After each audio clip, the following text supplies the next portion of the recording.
the delivery of bad news, one of the most difficult leadership tasks that you face during any times, but particularly during these unprecedented times.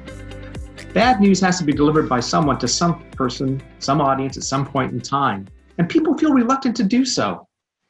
Based on my research over the last 25 years, I've come to realize people feel emotionally distressed because they have to deliver bad news. As one executive said to me in one of my studies, remember, you're just not communicating bad news.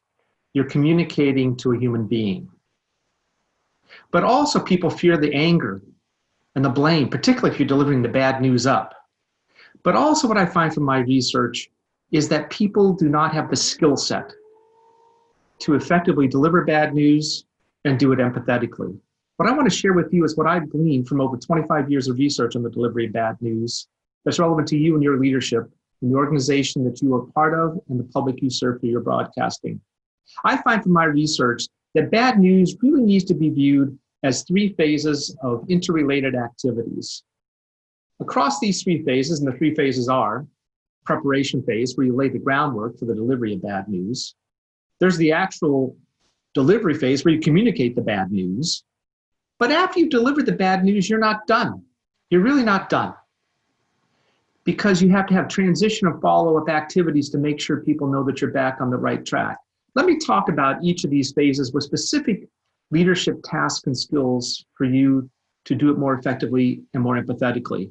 First and foremost, in the preparation phase, is share information on a regular basis. Transparency is key as people think about their future. Transparency is key. And people need to know what's going on. But also what you need to do is to make sure your expectations are clear during these times. As one executive said to me, it's all about C cubed. And I said, what is C cubed? And she said to me, it's crystal clear communication, meaning use simple words. And you may have to repeat this message more than once so people know what the expectation is, particularly during these times for people feeling really uncertain and anxious. But you also need to send advance warning. We know something's coming. Let people know when something's coming. People can adjust to something they know is coming rather than being blindsided. So send advance warning. Create a paper trail, often really important, particularly if it's around a performance issue. But also if you're trying to document it for the future, create a paper trail so you can go back to it. If you have a meeting with somebody, summarize it in an email. But also open up the lines of communication.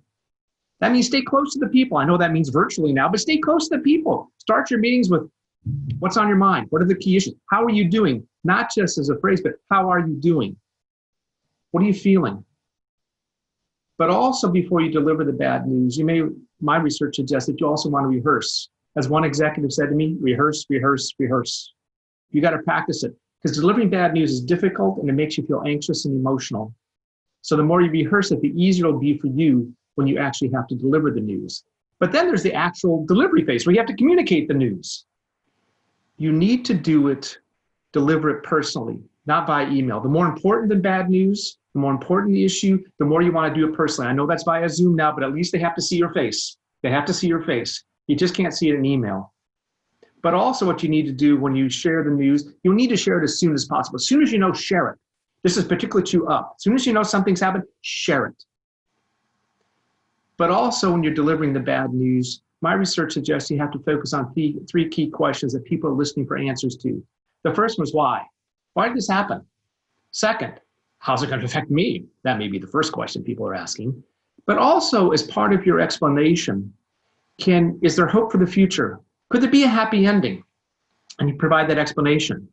As one executive said to me during my research, explain, explain, explain. Tell the truth and be realistic. And it may be that you don't know what the future holds, but you'll get back to them. But tell the truth, because people will if you tell the truth, people will know that you're honest, and that builds the integrity and builds trust.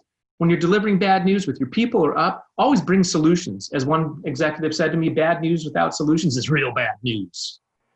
But you also want to be calm and confident when you deliver that bad news. And do it empathetically, because you as leaders are signal senders and your people are reading you. It's not just the words, it's the nonverbals.